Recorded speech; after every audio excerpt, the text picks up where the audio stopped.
You know how sometimes something feels off, but you can't explain it? That was Mark's entire first month living in that house. He was 29, quiet guy, worked remote, kept to himself. He just moved to a small town in Oregon for a fresh start, cheaper rent, clean air, and peace. He found this old house on Craigslist, 2 bedrooms, a wraparound porch, cozy vibe. But here's the catch. The landlord, Mr. Callahan, also lived on the property in a separate unit around back. At first, it was fine. The guy was polite, older, maybe late 60s, always wore a flannel, always smiled, but something about him felt rehearsed, too friendly, the kind of friendly that made your skin crawl a little. Anyway, Mark brushed it off. He had a place to live. It was affordable. The house had charm, hardwood floors, old bookshelves, even one of those deep clawfoot bathtubs. But what bugged him was the basement. It was locked, completely off limits, according to the lease. Mark asked about it once. Callahan just said it was for storage and changed the subject. Still, Mark noticed things, like how sometimes, in the dead of night, he'd hear soft dragging sounds beneath the floorboards, or how a few of his things would shift places. Not stolen, just moved.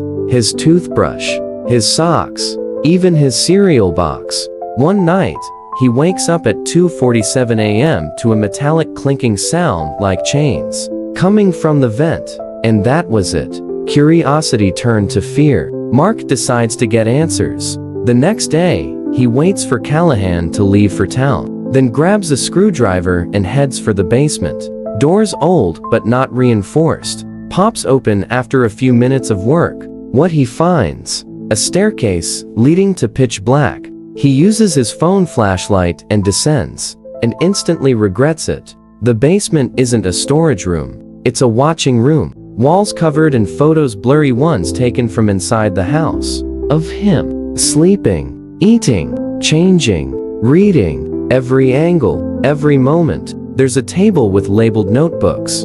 Pages filled with notes about his behavior. What time he eats. What time he showers. One line reads, talks in sleep. Mentions mother another left phone in bathroom today.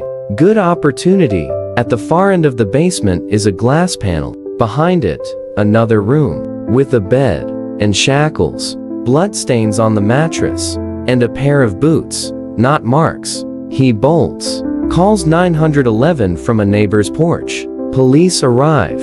Callahan doesn't resist. They find 6 different sets of IDs in the back unit, all of them missing persons. And in that basement, DNA from at least 2 of them. Mark had been a project, a potential next. He'd been living inside someone's experiment and barely escaped before becoming another name on a missing poster.